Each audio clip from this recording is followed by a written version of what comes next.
Nag-inspeksyon ng PNP sa Bukawi, Bulacan para magbantay laban sa bentahan ng ilang paputok. Para bigyan tayo ng update live mula sa Bukawi, nasa frontay ng balitang yan, si Mon Gualvez. Mon, marami na bang tao dyan? Maui, bagamat hindi pa rin kasing kapal gaya nung pre-pandemic time, kahit papano, mas unti-unti namang nararamdaman na yung pagdami ng mga tao na pumupunta dito sa Bukawi, Bulacan para nga bumili ng mga paputok at pailaw. Pero sa mga hahabol pa lamang po, konting paalala ha, posible daw kasi na tumaas ng bahagya ang presyo nito habang papalapit ang bagong taon.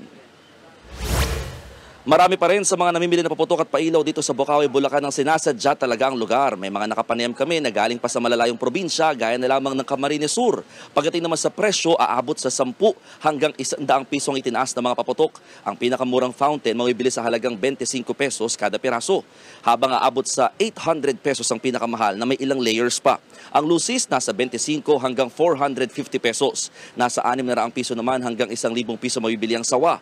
Nasa 650 hanggang 2,500 pesos ang kwitis. At sa mga nais bumili ng aerial fireworks, nasa 800 piso ang mura, habang aabot naman po ng 30,000 no, ang pinakamahal. Ayon sa mga nagtitinda, posibleng tumaas pa raw yan lalo kapag naubos agad ang kakaunting supply na inihanda nila.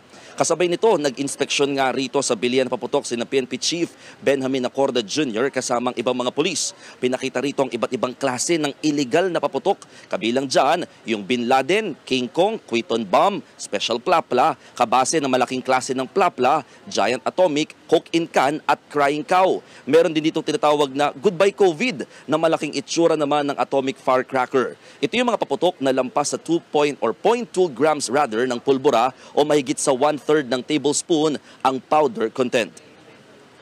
Maui, sa mga magtutungo rito sa Bukawi, Bulacan, particularly sa Barangay Turo, no, dito yung kung saan nabibili yung mga dami ng mga bentahan nga ng mga paputok at mga pailaw. So far, maluwag pa naman ang daloy ng trapiko pero inaasahan na mamayang hapon hanggang nitong weekend, baka magbigat na, no, yung daloy ng traffic papasok dito sa Bukawi Toll Plaza or papasok dito sa Bukawi Exit. Maui. Okay, maraming salamat sa update, Mon Gualvez. Mga kapatid, Maui David po. Simula ng inyong araw na may alam at may pakialam sa mga may init at umaaksyong balita sa bansa. Para maging una sa balitaan, mag-subscribe at mag-follow sa social media pages ng News 5.